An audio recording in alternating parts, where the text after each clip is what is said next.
Welcome back, America. You know, Ted Cruz, the prior administration threw money at everything. I mean, they were pushing money out the doors. The EPA's finding $20 billion. They were taking care of their friends. They were taking care of condoms in Botswana or wherever the hell it was. They just couldn't push enough money out the door, out the door. The greatest debt we've ever seen, the greatest one-year deficit we've ever seen. Then they want to raise taxes, but never enough for defense.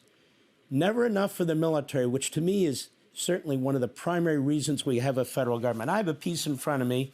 China's warships are turning up in unexpected places and alarming U.S. allies. Yeah, like off Australia. Yeah, like claiming islands from the Philippines. Yes, claiming islands they never had from Japan. Even Vietnam, in their waters, blowing up their fishing ships because they're claiming those. Oh, and by the way, they claim the whole South China Sea. They've got their phony islands there, and on and on and on. Do you think Congress is going to step up? I know the president wants to. We need to rebuild our military, and we have to rebuild our shipping industry. Yeah, amen. I believe Congress will step up on this. You're right that we absolutely need to do it.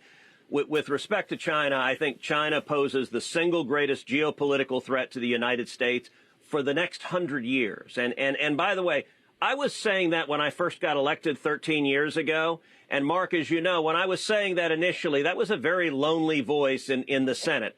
All the Democrats disagreed, and most of the Republicans disagreed. Back then, 13 years ago, they looked at China and they saw nothing but dollar signs as far as the eyes can see.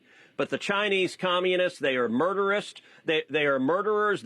They have concentration camps with over 1 million people in them right now. Uyghurs engaged in forced labor. They engage in torture. They engage in espionage. They engage in propaganda. And they are battling against us on every front. And we need a comprehensive strategy to go after and to prevail over China, much like Reagan had to defeat the Soviet Union in the Cold War and win the Cold War without firing a shot. We need the same strategy with China. A critical part of that is ensuring that we invest adequately in defense to keep our country safe. We're going to take up budget reconciliation, which is the mechanism that gets around the Senate filibuster, that lets us pass legislation with just 50 votes in the Senate instead of needing 60. And we will, I am confident, we will invest in rebuilding the military, in putting, I expect, an additional $150 billion into the military to rebuild our Navy, to build new ships, to build polar ice cutters, because the Arctic is more and more a contested theater, to invest in hypersonics, to invest in the technology we need to ensure. I believe in peace through strength. The best way to avoid war is invest and be strong enough that our enemies don't want to mess with us, and we got a responsibility to do that. And President Trump wants us to have our own Iron Dome, which we should. I mean, we invented the idea. The Israelis perfected the idea. We just have to have the willpower and the funds to do it. We need to do it to protect our country from, as you point out, these hypersonic missiles. You put nuclear warheads on these missiles, we got a huge problem in this country. And right now we're naked.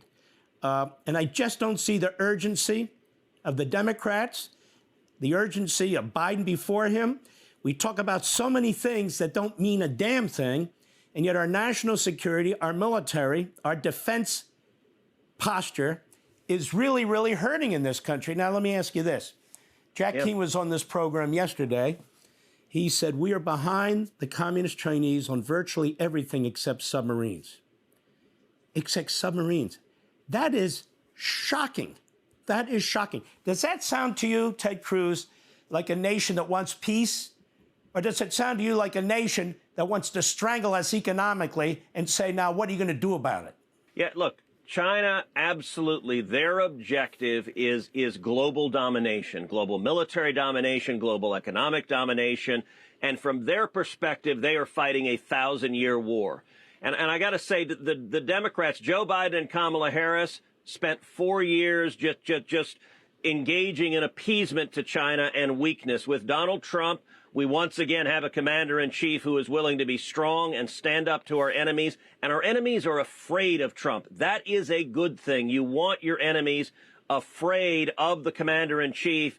You know, Mark, there's a reason that nobody goes and studies at the Neville Chamberlain School of Foreign Affairs. Appeasement doesn't work. Weakness doesn't work. and America needs to be strong, and that's exactly what we're going to deliver on. Ted Cruz, keep up your great work. You're a great senator. We appreciate you very much, and God bless you, my friend. Thank you, Bart.